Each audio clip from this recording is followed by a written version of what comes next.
Kalau hangpa tengah cari earphone yang boleh pakai semasa berjogging ataupun apa-apa aktiviti bersukan, aku suggestkan open earbud daripada Eraser ni, iaitu Eraser XP6. Yang style dia punya casing ada display. Yang bestnya, display ni boleh touch screen.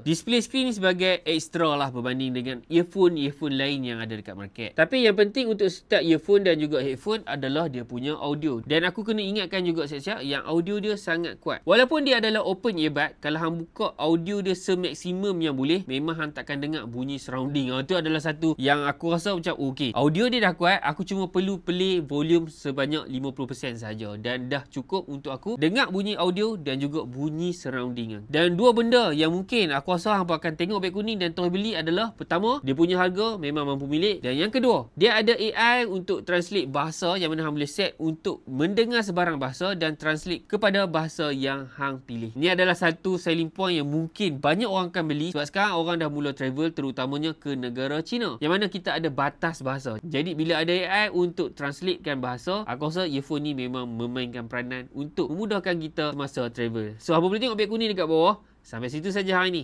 Ciao.